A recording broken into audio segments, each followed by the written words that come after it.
तो डिजिटल रोज education online platform पर आपका स्वागत है। देखिए, अपनी दो क्लास हो चुकी है पहले। इनमें अपन बात कर चुके हैं, एक तो जो मेवाड़ का जो भौगोलिक विस्तार है उसकी बात कर चुके हैं, और जो फिर आगे जो राजाओं की बात कर चुके हैं, जिनमें से जो मुख्यतः बात कर रहे थे यानी बप्पा रावल पढ़ चुके हैं भोइल वंश में। और उसके बाद में पढ़े थे अपन अल्लट, फिर पढ़े थे जेतर सिंह। उसके बाद में पिछली क्लास में पढ़े अपन रावल रतन सिंह और यानी हमीर। ठीक है, तो हमीर के समय से राणा उपाधि का प्रयोग होने लग गया था। ठीक है, राणा उपाधि धारण करने लग गए थे जो भोइल वंश के जो शासक थे मेवाड़ में। ठीक है, तो इसके बाद में आज अपन आगे बात करते हैं जो आगे राजा हुए हैं लाखा की। ठीक है, महाराणा लाखा या लक्ष्य सिंह।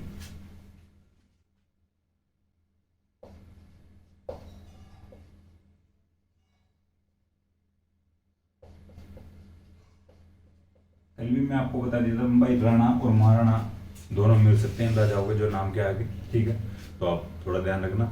लाखा का नाम वैसे लक्ष्य सिंह था।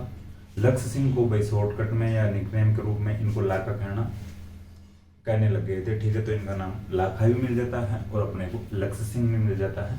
इनका जो टाइम पीरियड रहता है 1382 से 1421 तक रहता है।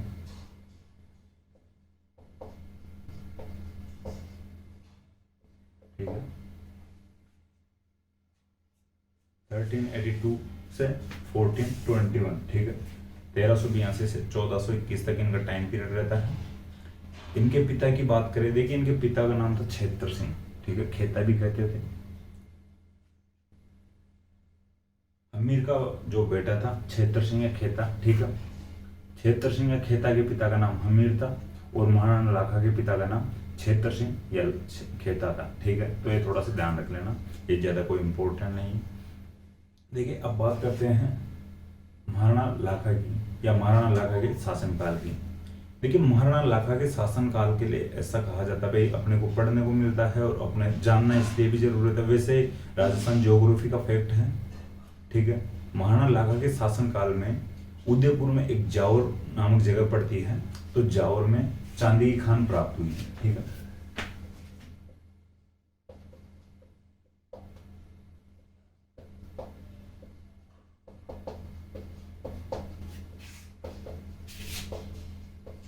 ठीक है।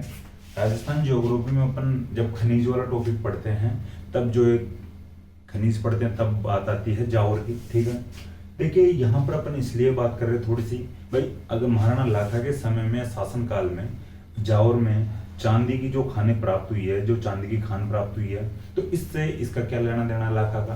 तो इससे भाई ये लेना देना है यहाँ कि लाखा के शासनकाल में जावर में चांदी की खान प्राप्त हुई है, तो यहाँ का जो टैक्स वगैरह बढ़ेगा है कि जो आर्थिक स्थिति थोड़ी सी मजबूत होगी। आर्थिक स्थिति मजबूत होगी तो राजा का डेकोरम भी अच्छा रहेगा। राजा का जो चारों तरफ वर्चस्व होगा, राजा मजबूत होगा, राजा की आर्थिक स्थिति अच्छी होगी, पूरी रियासत की आर्थिक स्थिति अच्छी होगी। ठीक है, तो चांदी की खान को ये लाखा के समय में पढ़ने का ये औचित्य है। ठीक है, तो थोड़ा ध्यान रखना, महाराणा लाखा के समय जावर में चांदी की खान प्राप्त होती है। देखिए, चांदी मुख्यतः यहाँ से प्रोडक्शन नहीं होता, सीसा और जस्ता का प्रोडक्शन होता है। ठीक है, सीसा और जस्ता कुछ मात्रा में चांदी भी उत्पादन होती है यहाँ पे। ठीक है, उत्पादित होती है, तो ध्यान रखना सीसा और जस्ता।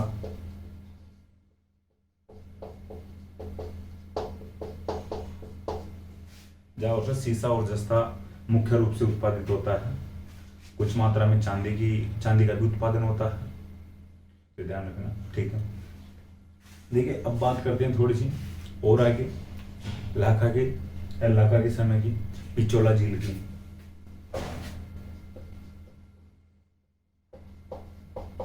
उदयपुर में एक गांव है पिछोली। ठीक है, पिछोली गांव है उदयपुर में। यहाँ पर पिछोली गांव में या पिछोली गांव के पास में एक झील बनाई जाती है या एक झील बनवाई जाती है। ठीक है, महाराणा लाखा के द्वारा नहीं बनाई जाती है, महाराणा लाखा के शासनकाल में बनाई जाती है एक बंजारे के द्वारा। बंजारे का नाम था शीतल बंजारा।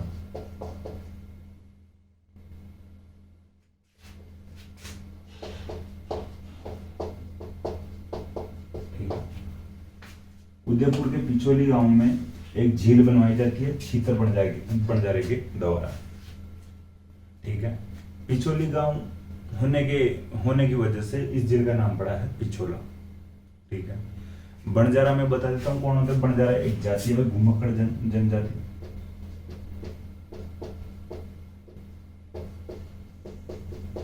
ठीक है, घूम घूम कर अपना व्यापार करते हैं बंजारे।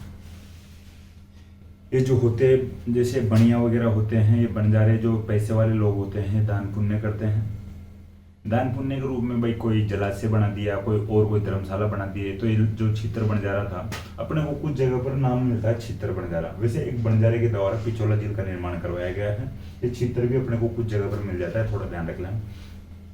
तो ये जो बंजारा था, ये दान पुण्य करने वाला था। तो इसको लगा कि भाई पानी जरूरी है, तो अपन एक जल के लिए या एक जल का स्रोत बनवा देते हैं। तो महाराणा लाखा के शासनकाल में एक बंजारे ने एक झील का निर्माण करवाया था। ठीक है, तो ये ध्यान रखना। बंजारा एक घुमक्कड़ जनजाति होती है, जाति होती है। ये घूम घूम कर अपना व्यापार करते हैं। ठीक है, तो ये ध्यान रखना। इसके बाद में बात करते हैं नटनी के चबूतरे की।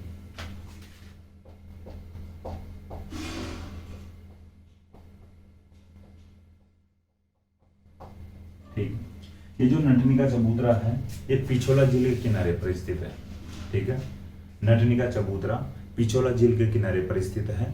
ये हर जगह पर पढ़ने को मिलता है। इंपॉर्टेंट भी क्वेश्चन बनता है एग्जाम में कि नटनी का चबूतरा कहाँ पर स्थित है। ठीक है, तो नटनी का चबूतरा पिछोला झील के किनारे पर स्थित है। इसकी थोड़ी सी कहानी बताने की कोशिश करूं मैं आपको नटनी के चबूतरे की। देखिए, जो नट, मैं वैसे आपको बताया था बंजारा एक जाति होती है, ये भी एक जाति होती है। ठीक है, नट एक जाति होती है। ये जो नट जाति होती है, इसका कार्य होता है या काम होता है जो कर्तव्य दिखाना या ख्याल दिखाना। ठीक है, कर्तव्य दिखाना होता है। ठीक है, ये घूम घूम कर अपना जो वो कर्तव्य दिखाती है। ठीक है, तो पूरी सभी जो नट जनजाति के या नट जाति के लोग हैं, जो सभी लोग इस प्रकार के जो कर्तव्य दिखाते हैं। कुछ लोग जो एजुकेटेड होते हैं, वो कुछ जॉब वगैरह कर लेते हैं, प्राइवेट काम कर लेते हैं। ठीक है, गवर्नमेंट की सेवा में चले जाते हैं, लेकिन पहले के टाइम में ज्यादातर कर्तव्य दिखाते थे। एक जो नट आता है लाखा के पास में, सुबह सुबह का टाइम था, आके कहता है कि भाई मैं कर्तव्य दिखाता हूँ। तो लाखा को लगा भाई सभी नट कर्तव्य दिखाते हैं, उसमें कोई बड़ी बात नहीं है। नट कहता है कि भाई मैं थोड़े अलग प्रकार के कर्तव्य दिखाता हूँ। मेरी जो नटनी है वो अलग प्रकार के यानी कर्तव्य दिखाती है। तो भाई क्या दिखाती है? अलग प्रकार के। तो जो नट कहता है कि भाई जो मेरी नटनी है, यानी नट की पत्नी नटनी होगी। ठीक है, नट की वाइफ पत्नी होगी यानी नटनी होगी। कि मेरी जो नटनी है ये पूरी पिछोला को पार कर सकती है। ठीक है, ये इतनी बड़ी भाई ये पिछोला झील मान लेते हैं। और एक तरफ पिल्लर गाड़ेगी, पिछोला के दूसरे किनारे पर पिल्लर गाड़ेगी, और फिर उन दोनों पिल्लरों के ऊपर रस्सी बांधेगी, और उस रस्सी पे चल के पूरी पिछोला को क्रॉस कर सकती है मेरी नटनी। ठीक है, पिछोला का एक छोर ये हो गया भाई, एक छोर ये हो गया। ठीक है, इस प्रकार से बात लाखा को बताता है नट कि मेरी नटनी इस प्रकार का कर्तव्य दिखा सकती है कि पिछोला के एक किनारे से दूसरे किनारे तक रस्सी पर चल सकती है। लाखा को लगा कि भाई यार ये थोड़ा सा ज्यादा हो गया, सुबह सुबह मैं मेरे को पागल बना रहे हो। नट कहता है नहीं, एक बार आप ट्राई कर लीजिए। लाखा को लगा यार ये तो बहुत बड़ा काम है भाई। लाखा कहता है भाई ठीक है, चेक करते हैं, ट्राई करते हैं। लाखा पूरे मेवाड़ में अनाउंसमेंट करवा देता है। नट कहता है भाई मेरी जो नटनी है वो इसको क्रॉस कर जाती है तो आप क्या दोगे, इनाम में क्या दोगे। तो लाखा को लगा ये तो भाई छोटा मोटा काम तो है नहीं, कर नहीं सकती क्रॉस, तो बड़ा इनाम घोषित कर देते हैं।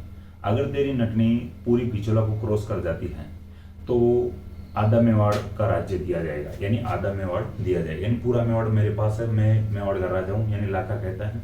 तो इसमें से आधा मेवाड़ तुझे मिल जाएगा अगर तेरी नटनी पूरी पिछोला को क्रॉस कर जाती है तो। भाई देखिए, जो ये ख्याल होता है, ये जो कर्तव्य होता है, ये थोड़ा सा ध्यान का खेल होता है, कंसंट्रेशन का जो खेल होता है, ठीक है, थोड़ा सा ध्यान रखना, ये बात समझना।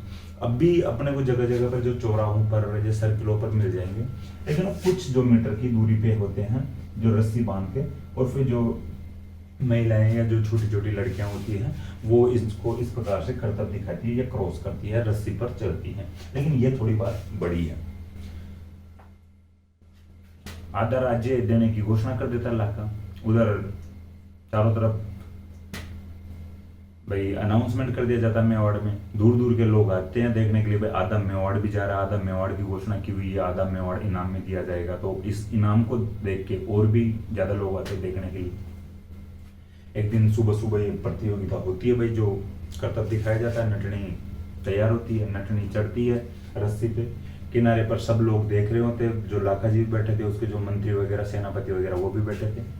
भाई नटनी लगभग पहुंच रही थी, आधी पिछोला क्रॉस कर गई थी, लाखा दुखी हो रखा था कि भाई आधा मेवाड़ जाएगा, और जो सेनापति और जो दर्शक थे मेवाड़ के, वो सब वोटिंग कर रहे थे, थोड़ा सा और बढ़िए, थोड़ा और बढ़िए, और नटनी पहुंचने ही वाली थी, आधी पिछोला तो क्रॉस कर चुकी थी।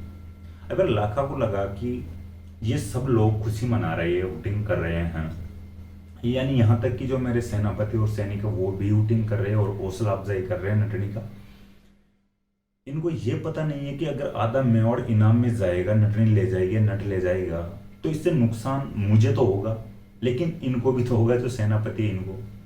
अभी जो पास में जो सेनापति थे वोटिंग कर रहे थे, उनको लाखा कहता है, भाई तुम क्यों वोटिंग कर रहे हो, तुम इसका क्यों हौसला अफजाई कर रहे हो, क्योंकि भाई क्यों नहीं करे, जो नटनी पिछोला क्रॉस कर रही है।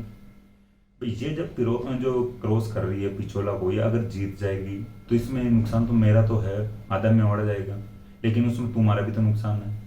भाई मेरा आधा मेवाड़ जाएगा तो मैं आधे राज्य का राजा रहूंगा, मेरे पास आधा राज्य रहेगा तो उसमें मंत्री भी कम हो जाएंगे, भाई आधा राज्य के जो कंट्रोल करने के लिए मंत्री वगैरह, जो सेनापति वगैरह कम चाहिए, आपकी नौकरी जाएगी, आप घर जाके बैठ जाओ, बेरोजगार हो जाओ, और कोई कंपनियों में जाके रोजगार मांगो, काम मांगो, 10-10 हजार रुपए की सैलरी में काम करोगे दूसरों के पास जाके। सेनापतियों को लगा यार यहाँ तक तो अपन सोचे ही नहीं थे। लाखा कहता है कैसे न कैसे इस जो नटनी को रोको, नहीं तो आधा मेवाड़ चले जाएगा। अब जो एक सेनापति थोड़ा सा माइंड लगाता है, दिमाग लगाता है, किनारे पर जो नट बैठा था, जो भीड़ में नट भी बैठा था, और नटनी का जो एक बेटा था, छोटा बच्चा था, वो भी था यहाँ पे खेल रहा था किनारे। सेनापति नटनी के यानी जो बच्चे को बुलाता है और उसके चांटा लगाता है, यानी एक थप्पड़ मारता है, बच्चा चिल्लाता है, यानी बच्चा रोता है, उधर नटनी का दिमाग बच्चे पर आता है। मैं पहले बोल दिया, कंसंट्रेशन का खेल है, ध्यान का खेल। नटनी का ध्यान भटकता है, यानी अपने बच्चे की तरफ जाता है, यानी जो बच्चा रोता है, नटनी पिछोला में समाहित हो जाती है, पिछोला में गिर जाती है, नटनी मर जाती है। नट कहता है जो लाखा को, भैया जो राजा जी आप ये क्या किए, मेरी तो नटनी गई, मेरा तो पूरा भाई जो घर चलाने वाली गई। लाखा कहता है कि भाई ठीक है तेरी नटनी गई, कोई बात नहीं, लेकिन इसके लिए इसको हमेशा याद किया जाएगा, इसकी याददाश्त के लिए यहाँ पर पिछोला के किनारे पर एक चबूतरा बना देते हैं, ठीक है, उसको नटनी के चबूतरे के रूप में याद किया जाएगा, और तू भी यहाँ आके तेरा टाइम पास कर लिया कर, मन बहला लिया कर, ठीक है, मन बहला लिया कर यहाँ पे आके। तो ये बात है, ठीक है, तो ये थोड़ा याद रखना। तो इस प्रकार से यहाँ पे एक चबूतरा, चौतरा बोलते हैं शायद अपने भाई स्थानीय क्षेत्र में, चबूतरे को चौतरा भी बोलते हैं, तो चबूतरा बना दिया गया ये नटनी की याद में। तो नटनी इस प्रकार के एक कर्तव्य दिखाती थी, ठीक है। तो नटनी का चबूतरा पिछोला के किनारे पर है, ठीक है। इसके बाद में बात करते हैं आगे कुंभाहाड़ा की।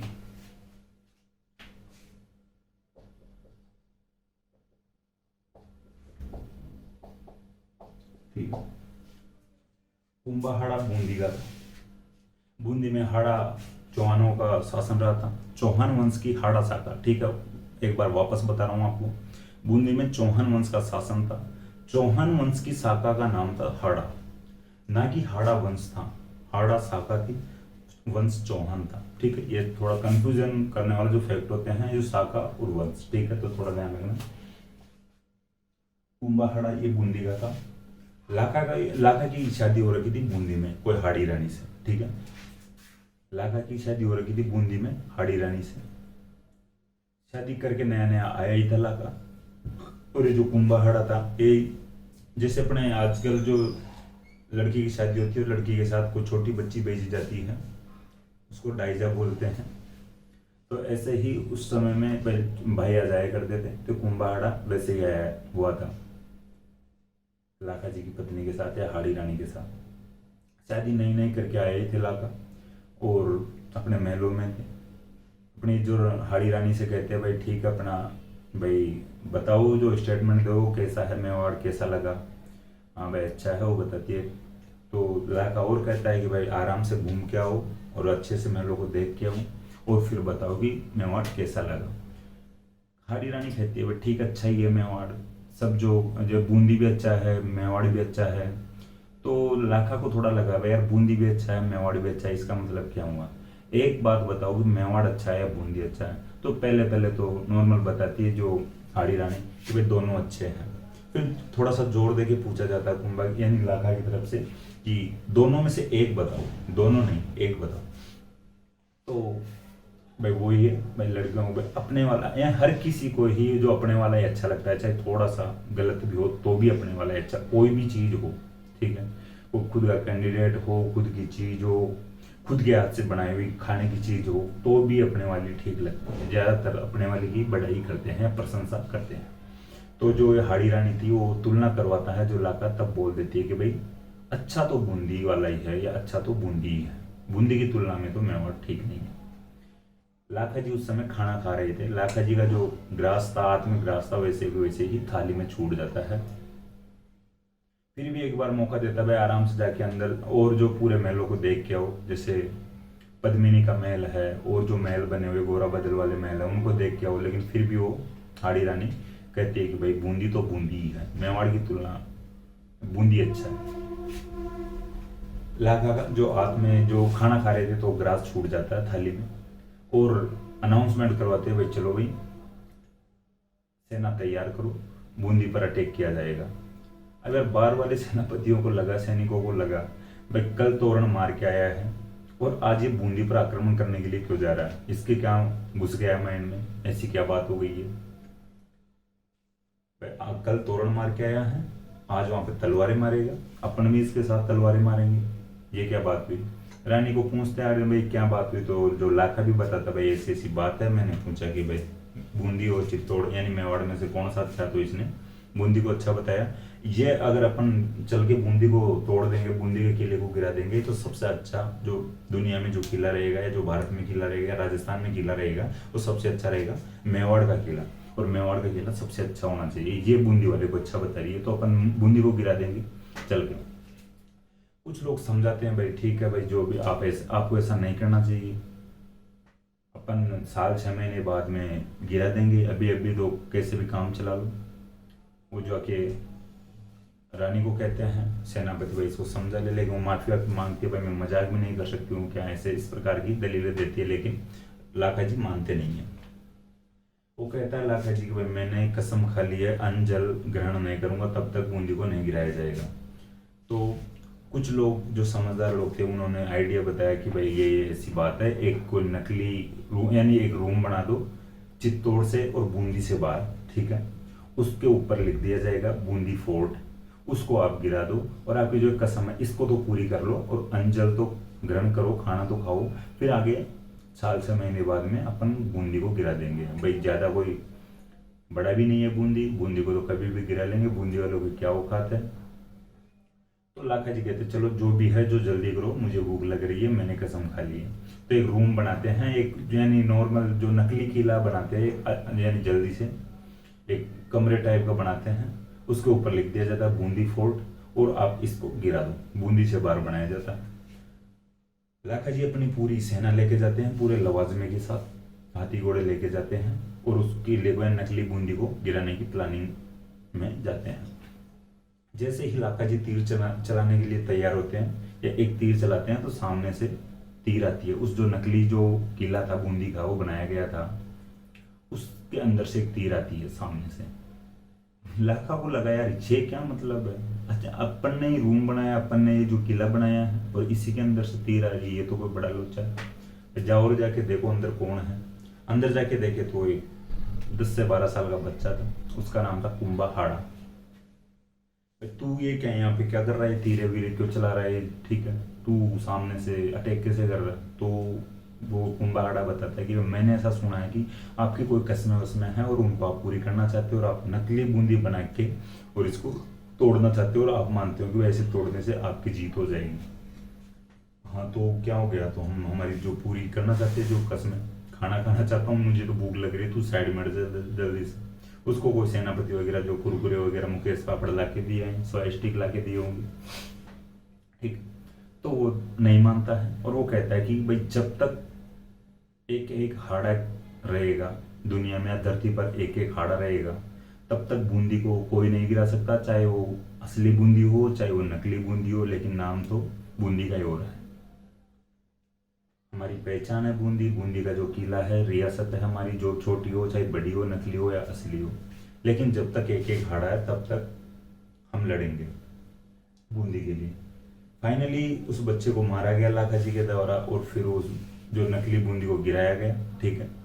तो देखिए ये क्वेश्चन बन जाता है भाई नकली बूंदी की रक्षा करते हुए कौन मारा गया था। नकली बूंदी की रक्षा करते हुए कुंभा हाड़ा मारा गया था, ठीक है ध्यान रखना। तो ये स्टोरी थी, ये बात थी, फैक्ट है। तो ये थोड़ा सा एक ये इतनी स्टोरी समझाने के पीछे एक फैक्ट याद रखना है कि नकली बूंदी की रक्षा करते हुए कौन मारा गया था, तो कुंभा हाड़ा मारा गया था, ठीक है, लाखा जी मारे थे। इसके बाद में बात करते हैं हंसाबाई की।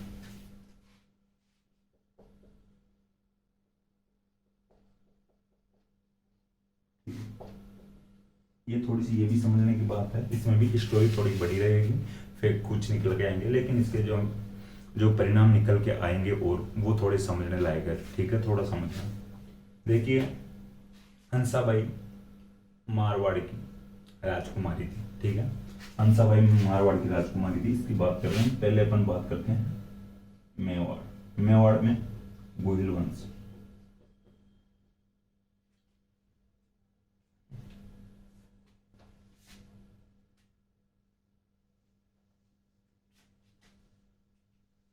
यहां पर लिखते हैं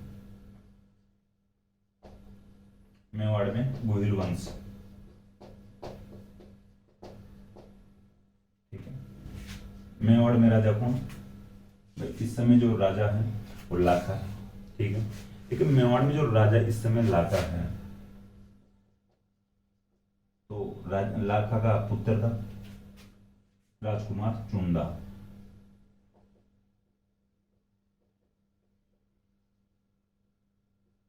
ठीक है। ये थोड़ा सा ध्यान रखना, आगे और बताएंगे। चुंडा उधर भी आएगा मारवाड़ में, तो थोड़ा कंफ्यूज मत हो जाना। मेवाड़ में गोहिल वंश है, मेवाड़ में राजा इस समय लाखा, लाखा का एक बेटा है यानी राजकुमार चुंडा, ठीक है, ये थोड़ा ध्यान रखना। इधर मारवाड़ की बात करते हैं अपन। मारवाड़ में इस समय वंश का शासन है राठौड़ वंश का, ठीक है। मारवाड़ में इस समय वंश है राठौड़ वंश, राठौड़ वंश का शासन है मारवाड़ में। मारवाड़ में इस समय राजा है चुंडा, देखिए थोड़ा सा ध्यान रखना। ये जो चुंडा थे, ये जो राठौड़ वंश के जो राजा थे, ये अपने नाम के आगे लगाते थे राव, ठीक है। ये राजा है यहाँ मारवाड़ का राजा। मारवाड़ में राव चुंडा का शासन है। जो राव चुंडा के एक बेटा और एक बेटी, इनकी बात करते हैं अपन। बेटी है हंसाबाई, बेटा है रणमल। राव चुंडा का जो बेटा रणमल है, जो हंसाबाई का भाई हो गया, यानी दोनों बहन भाई थे हंसाबाई और रणमल, ठीक है। राव चुंडा इन मारवाड़ में राठौड़ वंश का शासन है। मारवाड़ में इस समय राजा है राव चुंडा। राव चुंडा के एक बेटा और बेटी यानी हंसाबाई और रणमल है, ठीक है। हंसाबाई विवाह की उम्र में हो जाते हैं। हंसाबाई की भाई रिश्ते ढूंढते हैं, भाई हंसाबाई की शादी करनी है। तो मारवाड़ी भी बड़ी, जो मारवाड़ी भी बड़ी रियासत है और इधर मेवाड़ी भी बड़ी रियासत है, तो बड़ी रियासत की राजकुमारी की शादी बड़ी रियासत में करना तो ठीक उचित समझा जाता है, तो बड़ी रियासत में ही रिश्ता ढूंढने की कोशिश करते हैं। इनको पता चल रहा मेवाड़ वाला राजकुमार अच्छा है, कर्मठ बंदा है, जुझारू बंदा है, सेवाभावी है, ठीक है। हंसाबाई का रिश्ता इधर मेवाड़ में आता है।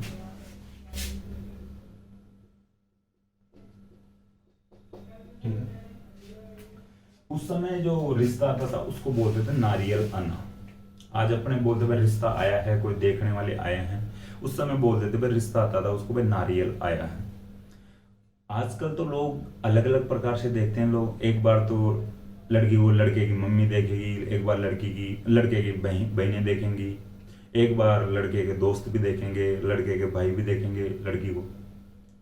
उस समय ये होता था भाई पंडित जी और 4-5 लोग आ जाते थे और ये रिश्ता तय कर जाते थे। ठीक है भाई 5 लोग आते थे, कोई लड़का उड़का देखने की वो बात नहीं होती थी, और पंडित जी 2-4 लोगों को ले आते थे, यानी 5 लोग आके रिश्ता तय कर जाते थे। ठीक। हंसाबाई का रिश्ता पंडित जी लेकर आते हैं मारवाड़, यानी सॉरी मेवाड़ में। ठीक है। मेवाड़ में इस समय दरबार लगा हुआ था। जो गेट मंत्री थे या गेट पर मंत्री थे, गेट कीपर थे, वो आके दरबार में लाखा जी से पूछते हैं कि भाई मारवाड़ से कोई दूत आए हुए हैं, मारवाड़ से कुछ लोग आए हुए हैं। दरबार लग रहा तो लाखा जी बोलते अपने जो मंत्रियों को भाई अंदर आने दो, एंट्री दी जाए। जो ब्राह्मण यानी जो पंडित जी आए और अंदर बोलते हैं भाई बताओ क्या बात है, तो बताते हैं कि भाई हम मारवाड़ से नारियल लेके आए हैं, यानी रिश्ता लेकर आए हैं। नारियल लाना मतलब भाई किसी लड़की का यानी मारवाड़ की राजकुमारी का रिश्ता लेकर आए हैं। लाखा जी लगभग उम्र के अंतिम पड़ाव में थे। लाखा जी खुद हंसते हैं, मजाक के मूड में थे, तो कहते हैं भाई देखो क्या किस्मत है, बुढ़ापे में भी रिश्ते आ रहे हैं। पंडित जी को अपनी गलती का एहसास होता है और वो रोकते हैं बात को, वहीं पे सॉरी बोलते हैं, भाई एक बार रुकिए राजा जी, हमारे से बताने में थोड़ी सी गलती हो गई, पूरी बात आपने नहीं सुनी, पूरी बात हमने बताई भी नहीं है। हम रिश्ता लेके आए हैं आपके बेटे जो राजकुमार चुंडा के लिए, हम रिश्ता आपके लिए नहीं लेके आए हैं, हम रिश्ता लेके आए हैं आपके जो बेटे हैं मेवाड़ के राजकुमार चुंडा, इनके लिए लेके आए हैं। फिर जो ये स्टेटमेंट देने के बाद में जो वहाँ के जो दरबार में, लाखा के दरबार में जो मंत्री और सेनापति वगैरह जो और लोग थे, उनमें चर्चा हो जाती है, कानों में घुसर फुसर करते हैं, धीरे धीरे बातें करते हैं, हंसते हैं, मजाक उड़ाते हैं। जो राजकुमार चुंडा को लगा भाई यार अब मेरे पिता यानी लाखा की बेइज्जती हो रही है, इंसल्ट हो रही है। राजकुमार चुंडा लोगों को शांत करते भाई आप चुप रहिए, मेरे पिता की बेइज्जती मत कीजिए। और वो पंडित जी को कहते हैं भाई ये जो पंडित जी, मैं माफी चाहूंगा कि इस रिश्ते के लिए मेरे पिताजी तैयार हैं, और आप मेरे पिताजी से इस रिश्ते को कर सकते हो। मैं इस रिश्ते के लिए, मैं खुद के लिए मना करता हूँ, मैं इस रिश्ते को नहीं करूंगा। आप चाहो तो मेरे पिताजी से यानी लाखा जी से ये रिश्ता कर सकते हो। अगर पंडित जी को लगा कि भाई यार ये तो गलत है, लाखा जी मृत्यु की ओर है, अपनी उम्र के अंतिम पड़ाव पर है, ये क्या रिश्ता कर पाएंगे। पंडित जी और जो लोग थे बाहर जाकर बातचीत करते हैं, बाहर आते हैं और ये कहते हैं कि भाई ठीक है भाई, राजकुमार चुंडा ने तो मना कर दिया है, अपन वापस बिना रिश्ता किए मारवाड़ चलेंगे तो वहां पर अपने को खरी खोटी सुनाएंगे, आप सब कहे जाएंगे, अपन क्यों ना रिश्ता लाखा जी से कर देते हैं। कम से कम जो अपनी हंसाबाई हो वो रानी तो बन जाएगी मेवाड़ की। वापस आते हैं दरबार में और वो कहते हैं भाई इन्होंने जो माइंड लगाया भाई हंसाबाई का जो अगला बेटा अगर मेवाड़ वाले राजा बना देते हैं तो अपन हंसाबाई की शायद ये विवाह लाखा जी से कर देते हैं। आगे बात करते हैं राजकुमार चुंडा से, भाई हम रिश्ता लाखा जी से कर तो देंगे, लेकिन हमारी जो शर्त है कि भाई अगला जो राजा मेवाड़ का कौन बनेगा। तो राजकुमार चुंडा कहते भाई मैं बनूंगा, जाहिर सी बात है, बड़ा बेटा मैं हूं। तो हम यही चाहते हैं कि भाई आप अगला राजा नहीं बने मेवाड़ का, जो हंसाबाई से जो संतान उत्पन्न हो या जो हंसाबाई का जो बेटा मेवाड़ का अगला राजा बनना चाहिए। राजकुमार चुंडा को लगा भाई यार ये थोड़ी सी अजीब सी बात हो गई, लेकिन फिर भी अगर आपकी यही शर्त है और इस शर्त से अगर मेरे पिताजी की बेइज्जती होती बच जाए और या मेरे पिताजी का ये रिश्ता हो जाए तो ठीक है, मैं इस बात के लिए भी तैयार हूँ। ठीक। राजकुमार चुंडा ने एक बड़ा त्याग किया था। राजकुमार चुंडा अगला राजा नहीं बनने की प्रतिज्ञा लेते हैं और ये रिश्ता होता है फिर लाखा से। ठीक है। रिश्ता आता है राजकुमार चुंडा के लिए, विवाह होता है राणा लाखा से। ठीक है, ये थोड़ा ध्यान रखना। राजकुमार चुंडा ये प्रतिज्ञा लेता है कि भाई मैं मेवाड़ का अगला राजा नहीं बनूंगा। इस वजह से मेवाड़ का भीष्म पिता कहलाता है राजकुमार चुंडा। भीष्म पिता की जो मैं कहानी बताने की कोशिश करूंगा, थोड़ी सी आप समझना, महाभारत कालीन कहानी है। देखिए, महाभारत काल में महाराज शांतनु हैं, ठीक है, महाभारत काल में महाराज शांतनु हैं, हस्तिनापुर के जो महाराज हुए थे, हस्तिनापुर के राजा थे महाराज शांतनु। देखिए, उन्होंने बुढ़ापे में शादी की थी, एक महाराज शांतनु ने बुढ़ापे में विवाह किया था सत्यवती के साथ। ठीक है, सत्यवती के साथ महाराज शांतनु ने बुढ़ापे में विवाह किया था। सत्यवती का जो पिता था वो शर्त रखता है, शांतनु या महाराज शांतनु की जो बड़ा बेटा था उसके पास देवव्रत था। महाराज शांतनु का जो बड़ा बेटा था देवव्रत था। महाराज शांतनु के बड़े बेटे देवव्रत के पास एक शर्त रखता है सत्यवती के पिता कि अगर अगला राजा तू ना बने, यानी देवव्रत को कहता है कि अगला राजा तू ना बने और जो सत्यवती की जो बेटे वो अगला राजा बनाया जाए, तो मैं मेरे जो बेटी सत्यवती है इसका रिश्ता आपके पिताजी से कर सकता हूँ। ठीक है, तो जो ये देवव्रत था इसने प्रतिज्ञा की थी महाभारत काल में कि मैं अगला राजा नहीं बनूंगा। ठीक है, हस्तिनापुर का अगला राजा नहीं बनूंगा। फिर एक और शर्त रखता है सत्यवती का पिता कि तू यहाँ का हस्तिनापुर का राजा नहीं बनेगा, लेकिन तेरी अगली जो पीढ़ियां हैं, आने वाली पीढ़ियां हैं, वो इस पे क्लेम कर दे, इस यानी जो पद पे, हस्तिनापुर के राजा के पद के लिए कि भाई ये तो हमारा अधिकार है और इसको हम लेंगे। तो इस शर्त को पूरी करने के लिए जो देवव्रत एक और प्रतिज्ञा लेता है कि भाई मैं आगे यानी मैं मेरी शादी भी नहीं करूंगा। ठीक है, तो देवव्रत दो शर्तें यानी प्रतिज्ञा लेता है कि एक तो मैं हस्तिनापुर का राजा नहीं बनूंगा और कभी भी मैं विवाह नहीं करूंगा। देवव्रत ने ये इस प्रकार की प्रतिज्ञा ली थी। इनमें से जो प्रतिज्ञा ली थी चुंडा ने, ओनली राजा नहीं बनने की, विवाह चुंडा ने किए थे। ठीक है, ये थोड़ा सा ध्यान रखना, कंफ्यूज मत हो जाना। देवव्रत ने शादी नहीं करने की और राजा नहीं बनने की प्रतिज्ञा ली थी। इधर राजकुमार चुंडा ने ओनली राजा नहीं बनने की प्रतिज्ञा ली थी। राजकुमार चुंडा ने शादी की थी, आगे चुंडावत ब्रांच भी चली थी, चुंडा के नाम से चुंडावत ब्रांच चली थी, अच्छी खासी शादियां किया था चुंडा, और आगे एक ब्रांच चली थी चुंडावत। ठीक है, तो ये थोड़ा ध्यान रखना, चुंडा ने शादी तो की थी लेकिन राजा नहीं बना था। तो ये बात हो गई हंसाबाई की। ये रणमल की बहन थी, राव चुंडा की बेटी थी हंसाबाई। ठीक है, रणमल वैसे मारवाड़ में राजा बनने लायक था, बड़ा था, लेकिन इसकी भी थोड़ी सी अपन आगे बात करेंगे। ठीक है, रणमल राजा नहीं बनता है और रणमल की जगह कान्हा को राजा बना दिया जाता है। कान्हा के बाद में सत्ता राजा बनता है, सत्ता के बाद में फिर रणमल मेवाड़ से सहायता लेके फिर राजा बनता है। वैसे अपन अब आगे अपन बात करेंगे थोड़ी बहुत इसकी भी। देखिए, ये बात हुई है हंसाबाई की। देखिए, हंसाबाई ये थोड़ा सा आप सेंटेंस टाइप भी अगर लिखना चाहो तो आप लिख सकते हो कि जो मारवाड़ का जो राजा राव चुंडा है, इसकी एक बेटी थी हंसाबाई। अपनी बेटी का रिश्ता मेवाड़ में भेजता है, मेवाड़ लेके आता है। लाखा से इसका विवाह होता है। इस अवसर पर लाखा का जो बेटा है या मेवाड़ का जो राजकुमार है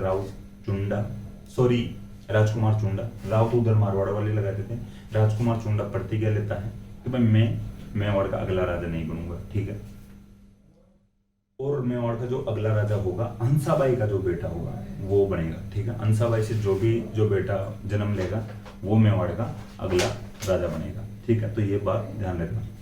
देखिए, जब इतना बड़ा जो त्याग कर रहा है राजकुमार चुंडा, तो इसके बदले में यानी सेनापति और जो मेवाड़ के लोग थे बड़े पदों पर, वो बातें करते हैं या कुछ बातचीत करते, राय मशविरा करते हैं कि भाई ये इतना बड़ा यानी पद का त्याग कर रहा, राजा के पद का त्याग कर रहा है, तो इसको भी कुछ ना कुछ तो दिया जाए, यानी राजा का पद न दिया जाए, कुछ तो बड़ा दिया जाए इसको। ठीक है, तो राजकुमार चुंडा के लिए भी कुछ फिर स्पेशल जो प्रावधान किए गए थे या कुछ स्पेशल दिया गया था। ठीक है, तो राजकुमार चुंडा को इस त्याग के बदले में कुछ विशेषाधिकार दिए गए थे। ठीक है, ये थोड़ा ध्यान रखना। मेवाड़ का भीष्म पिता कहा गया था इन जो शर्तों को मानने के लिए, लाखा के भी जो इस रिश्ते को तय करवाने के लिए और खुद इस रिश्ते को नहीं करने के लिए इसको मेवाड़ का भीष्म पिता कहा जाता है। तुलना की गई थी उधर देवव्रत से, देवव्रत को भी यानी महाभारत यानी देवव्रत को भीष्म कहा गया है, ठीक है। तो उन्हीं की तुलना करते हुए यानी राजकुमार चुंडा को भीष्म पिता कहा गया है मेवाड़ का, ठीक है। देखिए अब बात करते हैं राजकुमार चुंडा को स्पेशल क्या दिया गया था, राजा के पद का त्याग करने के बदले में भाई क्या क्या दिया गया था, ये थोड़ा ध्यान रख लेना। 5-6 पॉइंट पे अपन बात करेंगे, जो 5-6 मुख्य बिंदु हैं उन पे अपन बात करेंगे। देखिए जो मेवाड़ में 16 प्रथम श्रेणी ठिकाने हैं, ठीक है, मेवाड़ में 16 प्रथम श्रेणी ठिकाने हैं।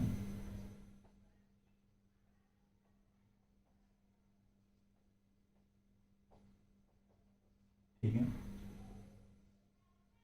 मेवाड़ में 16 प्रथम श्रेणी ठिकाने हैं। 16 में से 4 ठिकाने राजकुमार चुंडा को दिए गए थे, ठीक है। देखिए आपको थोड़ा सा मैं बताऊंगा, जैसे ये राजधानी है, राजधानी है, ठीक है, राजधानी को राजा संभालेगा। अब राजधानी के पास में जो छोटे छोटे गांव होंगे, ये गांव हुए, इन जो गांवों को ठिकाने बोलते हैं ये जागीरें बोलते हैं, ठीक है, जागीर या ठिकाने बोलते हैं। ये जो गांव होते हैं छोटे भी होते हैं बड़े भी होते हैं। मेवाड़ में 16 फर्स्ट ग्रेड या प्रथम श्रेणी के ठिकाने थे, ठीक है। इन जो फर्स्ट ग्रेड जो ठिकाने थे, ये 16 प्रथम श्रेणी के ठिकाने थे, इनमें से 4 राजकुमार चुंडा को दे दिए गए थे, इन राजा का पद का त्याग करने के बदले में, ठीक है। ये 4 ठिकाने चुंडा को दे दिए गए थे। ये जो गांव है, ये जो ठिकाने हैं, इनका जो मुखिया होगा इसको कहते हैं सामंत, ठीक है। राजधानी को राजा संभालेगा और जो ठिकानों को सामंत संभालेगा। राजकुमार चुंडा को 4 बड़े ठिकाने दे दिए गए थे, इनमें से सबसे प्रमुख और सबसे बड़ा ठिकाना था सलुम्बर। ये थोड़ा ध्यान रखना, मेवाड़ का प्रथम श्रेणी ठिकाना था एक तो सलुम्बर, सबसे बड़ा ठिकाना था सलुम्बर, सबसे इंपॉर्टेंट ठिकाना था सलुम्बर, ठीक है। सलुम्बर उदयपुर में है। 3 और ठिकाने दिए गए थे, एक तो आमेठ, आमेठ जो राजसमंद में है, यहाँ पे लिखता हूं, आमेठ जो राजसमंद में है। एक जो ठिकाना दिया गया था बेगू, ये चित्तौड़गढ़ में है बेगू, और एक जो ठिकाना दिया गया था देवगढ़, ये देवगढ़ भी राजसमंद में है, ठीक है। आमेठ और देवगढ़ है जो राजसमंद। चलो अब रेगुलर करते हुए, थोड़ी सी इलेक्ट्रिक प्रॉब्लम हो गई थी, ठीक है। देखिए अपन तक बात कर लेते हैं इन जो 4 ठिकानों की, ठीक है।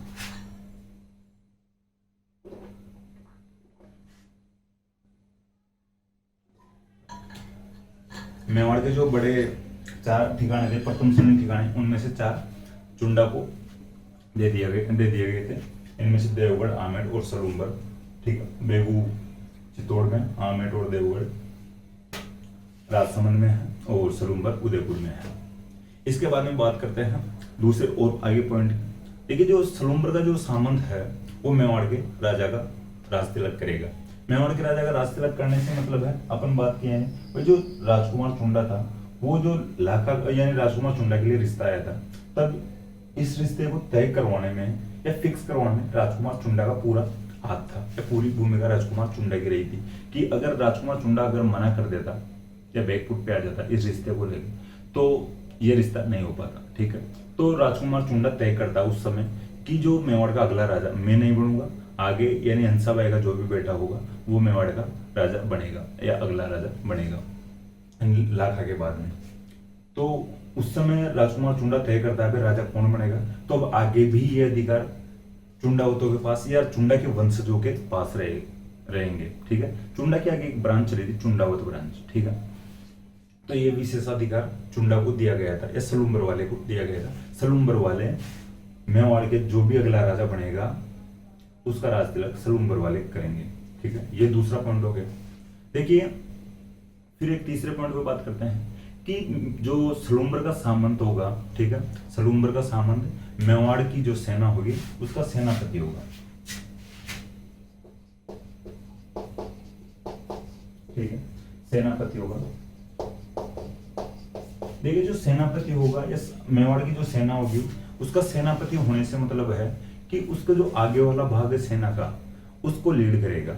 आगे सेना के आगे वाले भाग को कहते हैं हरावल, ठीक है। सेना के आगे वाले भाग को कहते हैं हरावल, और सेना का जो पीछे वाला भाग होता है उसको कहते हैं चंदावल, ठीक है। ये थोड़ा सा ध्यान रख लेना, इंपॉर्टेंट फैक्ट है, डायरेक्ट पूछ ले। जैसे भाई सेना के आगे वाले भाग को क्या कहते हैं, यानी हरावल, और सेना के पीछे वाले भाग को कहते हैं चंदावल। तो जो सलूम्बर का सामंत होगा या सलूम्बर वाले होंगे जो मेवाड़ की सेना को यानी लीड करेंगे, या आगे वाले जो भाग को लीड करेंगे, यानी मेवाड़ की सेना का सेनापति होगा सलूम्बर वाले या सलूम्बर का सामंत, ठीक है। ये ध्यान रखना। देखिए चौथा जो अपन पॉइंट की बात करें, ठीक है, अब तक 3 पॉइंट हो चुके हैं, 3 बिंदुओं पर अपन बात कर चुके हैं।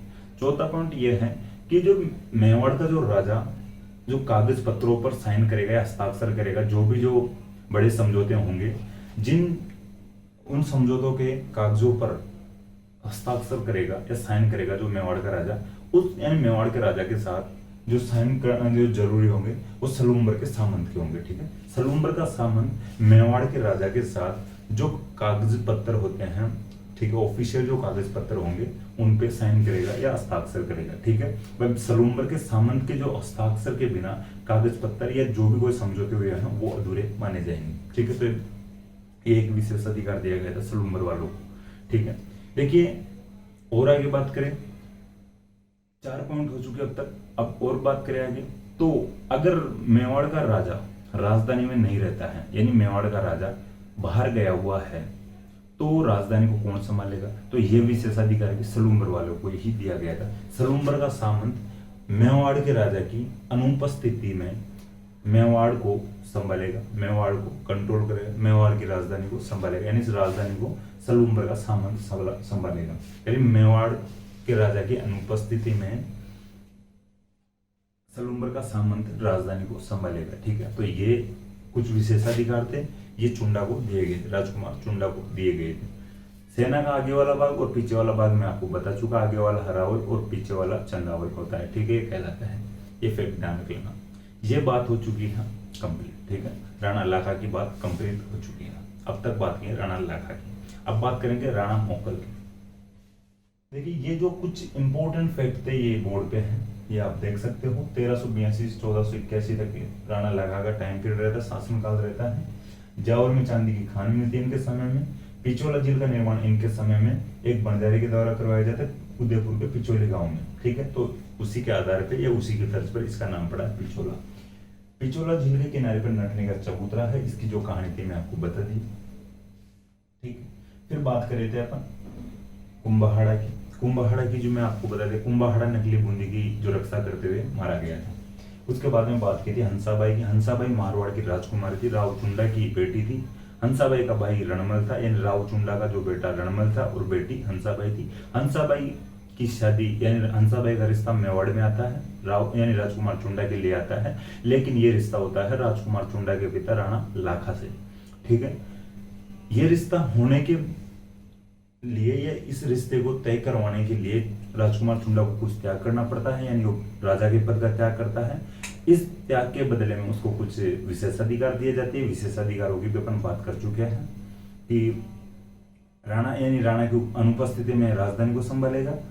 जो आपसी समझौतों के जो बड़े फैसले होंगे उनके जो कागज पत्रों पर यानी मेवाड़ के राणा के साथ सलूम्बर वाले जो सलूम्बर का सामंत साइन करेगा, हस्ताक्षर करेगा, ठीक है। मेवाड़ के राजा का राज तिलक सलूम्बर उनका सामंत करेगा। सलूम्बर का सामंत मेवाड़ का सेनापति होगा, ठीक है। इस प्रकार से अपन जो कुछ विशेषाधिकार दिए गए थे सलूम्बर वालों को ये बात करे थे। ये जो 4 प्रथम श्रेणी ठिकाने दिए गए थे चुंडा को, जिनमें से सलूम्बर सबसे बड़ा ठिकाना था, उदयपुर में है, और जो 3 ठिकाने थे आमेट, देवगढ़ और एक जो बेगू, ठीक है। बेगू चित्तौड़ में है, आमेट और देवगढ़ राजसमंद में है और सलूम्बर उदयपुर में है। ये कुछ फैक्ट थे राणा लाखा के। अब बात करते हैं मोकल की। मोकल का जो टाइम पीरियड रहता है 1421 से 1433 तक रहता है, ठीक।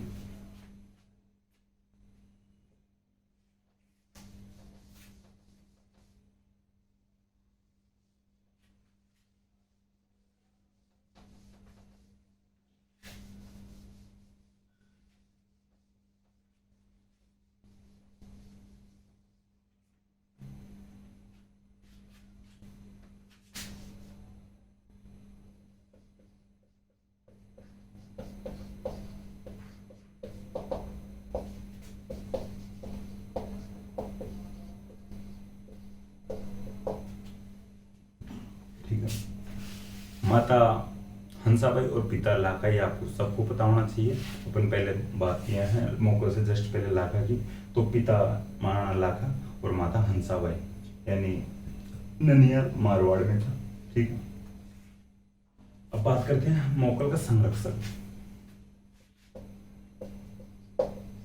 देखिए, जब राजकुमार चुंडा था, वो जब प्रतिज्ञा ले रहा था, तो वो ये भी बात बताता है कि भाई आगे मैं भाई पद का त्याग ही नहीं कर रहा हूँ, बल्कि आगे जो भी राजा बनेगा, यानी हंसाबाई से जो भी बेटा होगा या जो मेरा सौतेला भाई होगा, उसको मैं राजा बनाऊंगा और उसका जो पेरेंट भी बनूंगा, एक प्रकार से उसका गार्जियन बन के रहूंगा, उसकी हेल्प करूंगा। ठीक है, तो इसका संरक्षक बनता है चुंडा, राजकुमार चुंडा।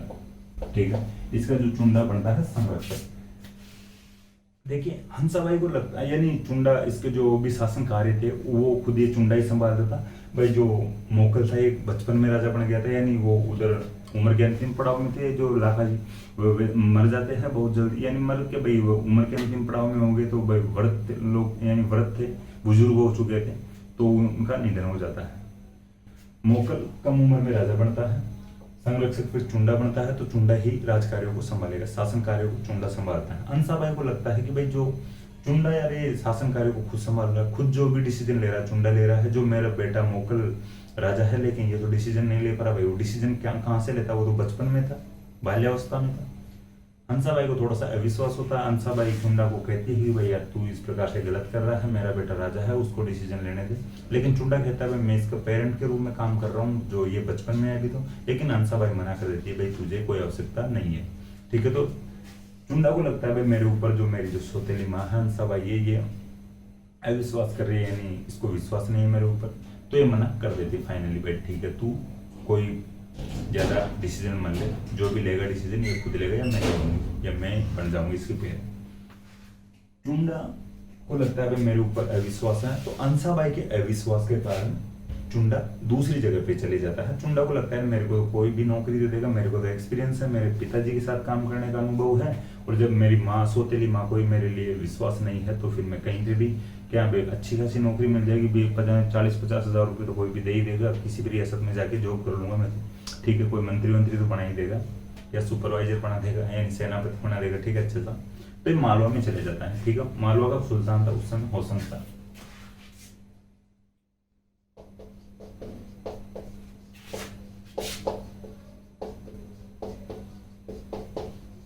ठीक है, ये मालवा का सुल्तान था होशंग शाह है। मालवा के सुल्तान होशंग शाह के पास चले जाता चुंडा, हंसाबाई के अविश्वास के कारण चुंडा मालवा के सुल्तान होशंग शाह के पास चले जाता है। ठीक है, ये थोड़ा ध्यान रखना। अब बात आती है भाई अब कौन संभालेगा इसका संरक्षण, अब कौन करेगा। भाई जो भी शासन कार्य है, हंसाबाई ढंग से डिसीजन नहीं ले पा रही थी, तो अब कौन संरक्षक बनेगा। तो हंसाबाई को लगता है भैया चुंडा गया, लेकिन अब कौन डिसीजन लेगा, कौन इसकी हेल्प करेगा। तो हंसाबाई को लगता है भाई अपना एक पीछे भाई है, तो हंसाबाई का भाई रणमल इसका संरक्षक बनता है। ठीक है, इसका दूसरा संरक्षक बनता है हंसाबाई का भाई रणमल। ठीक है, ये थोड़ा ध्यान रखना।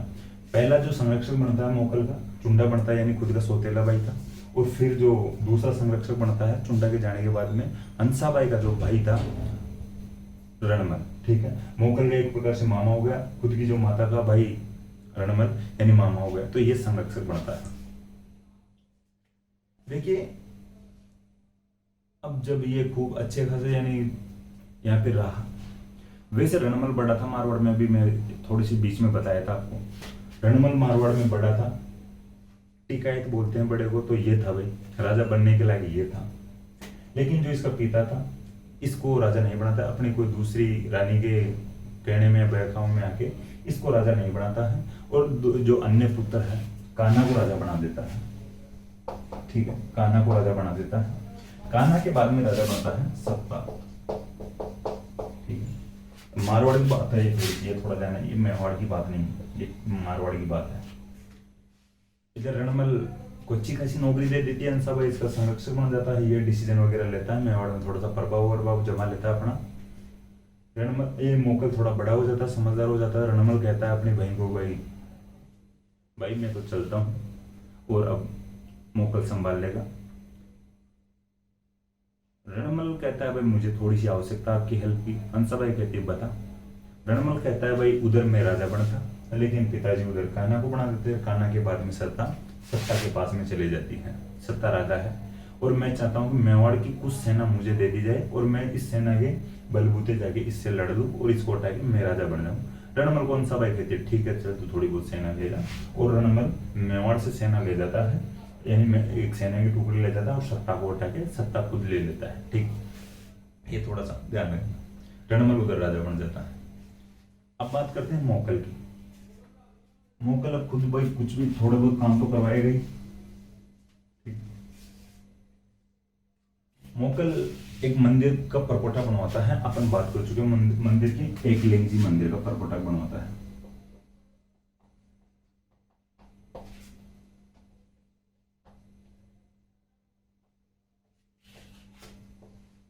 ठीक है, मंदिर पहले से बना हुआ है, अपन पहले बात कर चुके हैं मंदिर की। मंदिर का जो परकोटा बनवाता है मोकल बनवाता है। बप्पा रावल मंदिर का निर्माण करवाए थे। ठीक है, तो परकोटा नहीं बना था भाई, फिर मोकल को लगाया भाई ठीक है, बुजुर्ग लोगों ने, अपने जो बड़े लोग थे उन्होंने मंदिर बना दिया और अपने इसका थोड़ा सा पुनर्निर्माण करवा के यानी परकोटा वरकोटा बनवा देते हैं। एक मंदिर का परकोटा बनवा देता है महाराणा मोकल। ठीक है, मोकल ने एक और मंदिर का पुनर्निर्माण करवाया था। ये देखिए यहाँ पे परकोटा बनाया था, एक मंदिर का और पुनर्निर्माण करवाया था चित्तौड़ में। एक मंदिर है समिदेश्वर मंदिर,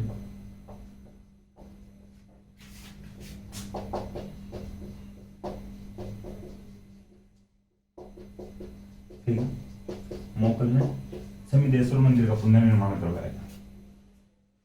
पुनर्निर्माण की बात कर रहे हैं, इसका भी निर्माण और किसी ने करवाया था। निर्माण की भी बात कर लेंगे थोड़ी सी अपन। ठीक है, थोड़ा सा समझने लायक फैक्ट है, साइड में जाके बात यानी फैक्ट समझने पड़ेंगे अपने। ठीक है, तो अभी मैं बताता हूँ आपको। देखिए इस चित्तौड़ में समिदेश्वर मंदिर का पुनर्निर्माण करवाया था महाराणा मोकल ने।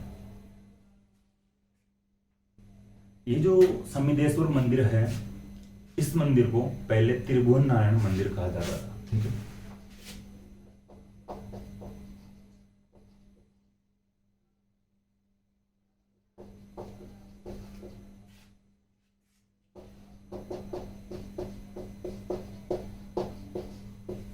कैसे इसको त्रिभुवन नारायण मंदिर पहले कहा जाता था, फिर इसका समिदेश्वर नाम कैसे हुआ मैं आपको बताता हूं। देखिए एक राजा था 977 ईस्वी के आसपास मेवाड़ में, शक्ति कुमार। ठीक है, राजा था शक्ति कुमार। अपन पहले भी बात किए थे शक्ति कुमार को।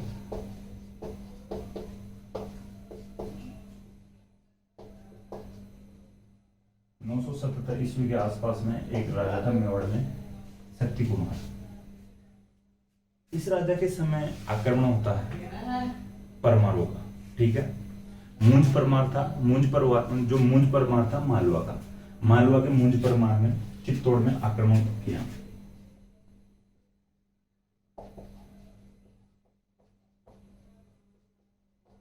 ठीक है, मालवा के मूंज परमार ने चित्तौड़ पर आक्रमण किया। इसका एक यानी कब्जा कर लेता है। शक्ति कुमार के समय में आक्रमण करके मूंज परमार इधर चित्तौड़ में कब्जा कर लेता है।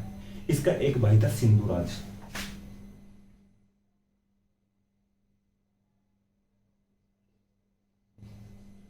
ठीक है, सिंधुराज इसका भाई था। मूंज परमार का भाई था सिंधुराज। सिंधुराज का पुत्र था भोज परमार।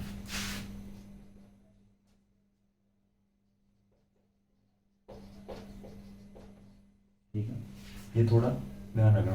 देखिए आपको शायद ये जो भोज परमार है ये दिख रहा नहीं होगा, थोड़ा सा कोशिश करना। मूंज परमार मालवा का था। मूंज परमार मालवा का था जो चित्तौड़ पर आक्रमण करता है शक्ति कुमार के समय में और कब्जा कर लेता है। मूंज परमार का जो आगे भाई था ये यहाँ का राजा बनता है सिंधुराज। ठीक है, सिंधुराज परमार। सिंधुराज परमार का पुत्र था भोज परमार। ठीक है, मैं इधर लिखता हूँ, आपको दिख रहा नहीं होगा उधर।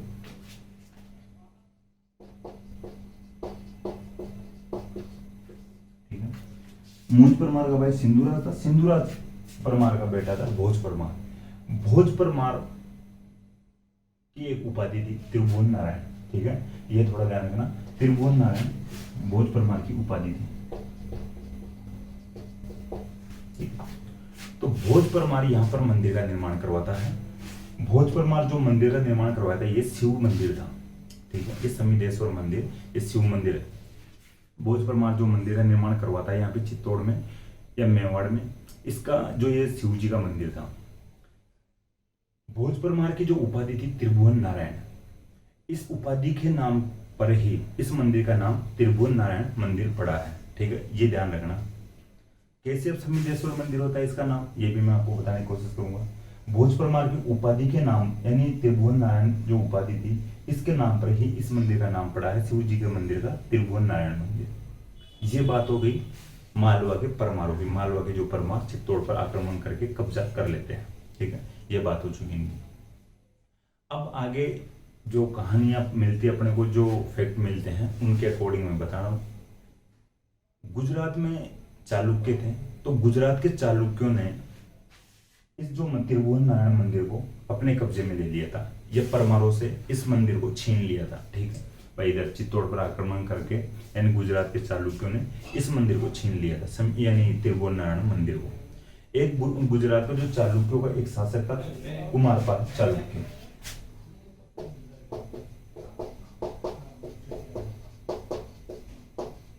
ठीक है। तो कुमारपाल चालुक्य ने इस मंदिर का जो नामकरण या नाम चेंज किया था, नाम परिवर्तन किया था समीदेश्वर, ठीक है। ये थोड़ा सा ध्यान रखना कि मालवा के जो मुंज परमार ने चित्तौड़ पर आक्रमण किया शक्ति कुमार के समय, उसका एक भाई था सिंधुराज, सिंधुराज का जो बेटा था भोज परमार, भोज परमार की उपाधि थी त्रिभुवन नारायण। भोज परमार ने शिव जी का मंदिर बनाया, इस उपाधि के कारण शिव मंदिर का नाम त्रिभुवन नारायण मंदिर पड़ा। इस त्रिभुवन नारायण मंदिर को गुजरात के कुमारपाल चालुक्य ने या चालुक्यों ने छीन लिया था।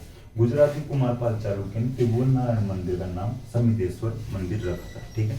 तो ये बात थोड़ी सी समझने के लिए है, आप समझ चुके होंगे, आपको समझ में आ गई होगी, ठीक है। देखिए ये बातें जो होती हैं ये एग्जाम में इतनी डीपली नहीं पूछी जाती है, लेकिन अपने को समझने के लिए इंपॉर्टेंट होती है, ठीक है। तो थोड़ा सा ध्यान रखना। ये इस प्रकार के जो फैक्ट है वो हर फैक्ट या सभी फैक्ट एग्जाम में नहीं आते हैं, लेकिन ये थोड़ी सी अपने को पूरी जो फ्लो बनाने के लिए बात को समझने के लिए जरूरी होते हैं, ठीक है। तो ये बात हो चुकी है जो परमाणु की।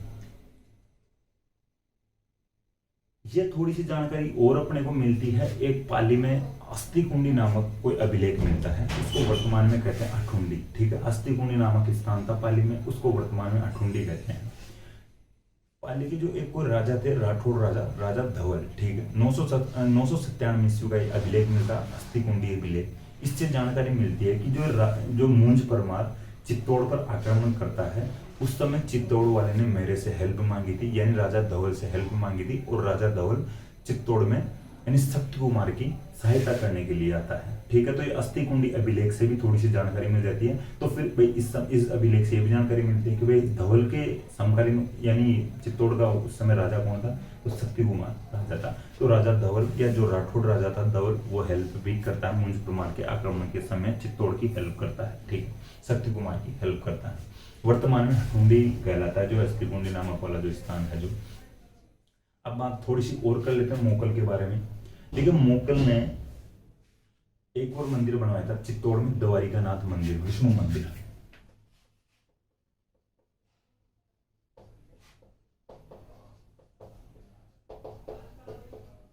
ठीक है। विष्णु मंदिर था, द्वारिका नाथ मंदिर है जो मोकल ने निर्माण करवाया था इसका, ठीक है। मोकल ने चित्तौड़ में द्वारिका नाथ मंदिर का भी निर्माण करवाया था। एक इसका भाई था बाघ सिंह, तो बाघ सिंह के नाम पर भागेला तालाब का निर्माण भी करवाया था।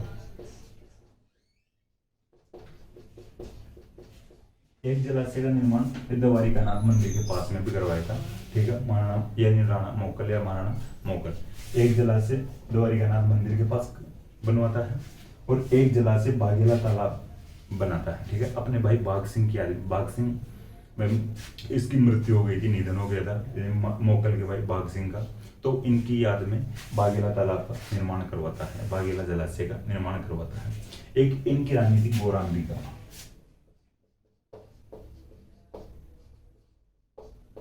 ठीक है। महाराणा मोकल की एक रानी थी गौरांबिका, देखिए गौरांबिका की याद में एक बावड़ी का निर्माण करवाता है मोकल, ठीक है। इसका भी निधन हो गया था, गौरांबिका का निधन हो गया था। तो गौरांबिका की याद में वह बावड़ी का निर्माण करवाता है। ठीक है, बावड़ी आप समझते होंगे सब भाई, आबानेरी, ठीक है, दो सवाल। बस सीढ़ियाँ होती है, वो पानी का सोर्स होता है, पानी का स्रोत होता है, ठीक है, नीचे जाके यानी सीढ़ियों से उतर के पानी लाया जा सकता है। ये जल एकत्र करने के जो प्राचीन विधियां हैं। तो गौरांबिका की याद में मोकल ने एक बावड़ी का निर्माण भी करवाया था। देखिए 1428 का एक अभिलेख मिलता है, श्रृंगी ऋषि अभिलेख, ठीक है, 1428 का एक अभिलेख मिलता है।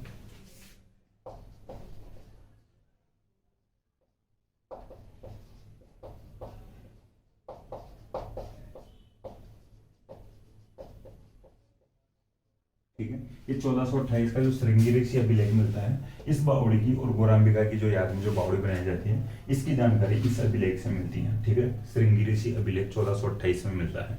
ठीक है, तो ये थोड़ा ध्यान रखना। देखिए श्रृंगी ऋषि जो अभिलेख है, इससे कुछ और जानकारी भी मिलती है। देखिए इससे जानकारी मिलती है और कि महाराणा मोकल ने गुजरात के अहमद शाह को एक बार हरा दिया था। ठीक है, महाराणा मोकल ने गुजरात के अहमद शाह को हरा दिया था और नागौर के फिरोज को भी हरा दिया था। ठीक है, महाराणा मोकल ने श्रृंगी ऋषि अभिलेख के अनुसार नागौर के फिरोज को हरा दिया था और गुजरात के अहमद शाह को हरा दिया था। ठीक है, देखिए नागौर का फिरोज हार जाता है, गुजरात का अहमद शाह हार जाता है।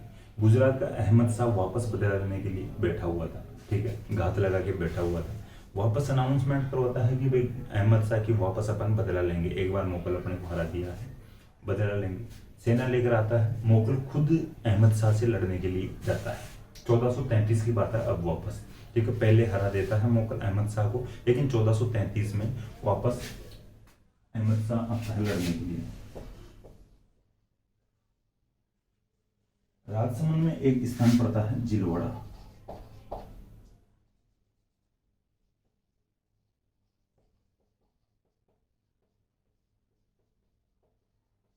ठीक है, 1433 में अहमद शाह वापस मोकल पर आक्रमण करने के लिए आता है। राजसमंद में एक स्थान पड़ता है जिलवाड़ा, यहाँ पर डेरा डाल के बैठा था अहमद शाह। मोकल खुद लड़ने के लिए जाता है। दोनों की सेना में यानी लड़ने ही वाली थी, युद्ध होने वाला था। उससे पहले ही कोई लोग आते हैं। 3 बंदे थे, चाचा मेरा और महबा पवार।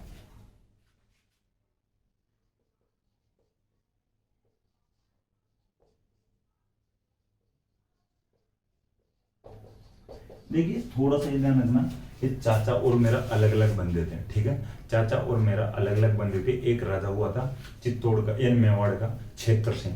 क्षेत्र सिंह की एक दासिया पासवान थी, तो दासिया पासवान थी जो क्षेत्र सिंह की, उसके जो बेटे थे चाचा और मेरा, ये अलग अलग नाम है, चाचा और मेरा। ठीक है भाई, ये चाचा वो अंकल वाला नहीं है। ठीक है, थोड़ा ध्यान रखना। तो चाचा और मेरा, और इनके साथ इनका एक और कोई करीबी लोग था, महपा पवार। ठीक है, ये तीनों लोग मिलते हैं। 1433 में जब अहमद शाह से लड़ने के लिए मोकल जाता है, उसी समय मोकल की हत्या कर देते हैं। कोई आपसी रंजिश थी, पुरानी रंजिश थी। ठीक है, क्षेत्र सिंह की जो दासी के जो बेटे थे चाचा और मेरा, और इनके साथ एक बंदा और लग जाता है महपा पवार। तो अहमद शाह से लड़ने से पहले ही मोकल की हत्या कर देते हैं 1433 में राजसमंद के जिलवाड़ा नामक स्थान पर। ठीक है, ये थोड़ा ध्यान रखना, आपसी कोई रंजिश को लेकर। मोकल के साथ बेटा भी था, कुंभा भी था। कुंभा भक्कर अपनी माता के पास आता है, वो कहता है भाई ऐसी ऐसी घटना हो गई है, यानी कुंभा अपनी दादी के पास आता है। ठीक, हंसाबाई के पास आता है, भाई ऐसी ऐसी बात हो गई, ये बात है। कुंभा बच के आ जाता है, भाग के आ जाता है। अब वहां पे फिर भाई अहमद शाह भी चित्तौड़ पर आक्रमण करने के लिए बैठा था, घात लगा के। तो चित्तौड़ यानी उसको लग रहा था कि मोकल की हत्या हो गई है, तो और भी थोड़ा सा रास्ता सुलभ हो गया है, इजी हो गया है, आराम से आक्रमण कर लेंगे। लेकिन एक अन्य रानी थी मोकल की, कमलावती।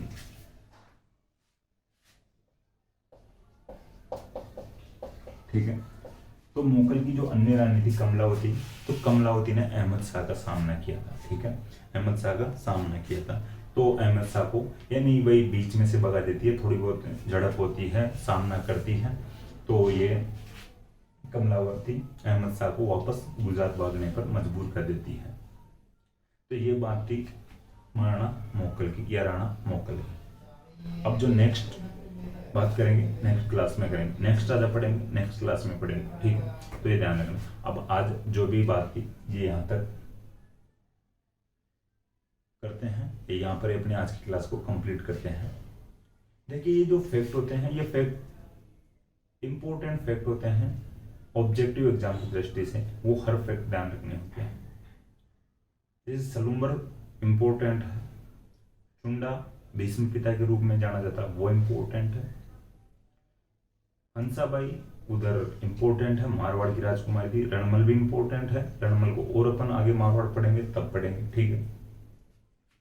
ये जो अभिलेख है ये थोड़े से इंपॉर्टेंट हो जाते हैं एग्जाम की दृष्टि से, अभिलेखों के बारे में पूछ लिया जाता है कौन सी जानकारी किस अभिलेख से मिलती है, इस प्रकार के क्वेश्चन बढ़ जाते हैं। ये जो मंदिरों का जो निर्माण है ये भी पूछ लिया जाता है, कौन से राजा ने क्या कंस्ट्रक्शन करवाया था, कौन क्या निर्माण करवाया था, वह इनकी जो स्थापत्य कला वगैरह पूछ ली जाती है, ठीक है। तो ये इस प्रकार से ध्यान रखना पड़ता है।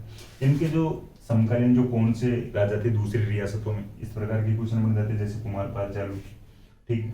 तो ये तालाब वगैरह बाघेला तालाब है, मालवा में कौन सा शासक था उस समय, तो होशंग शाह था, ठीक है। ये गोराम्बी का जो बावड़ी इसकी जो याद में बनाई जाती है, और तो कोई जो फैक्ट है नहीं, ठीक। तो अपन नेक्स्ट क्लास में मिलते हैं, थैंक यू।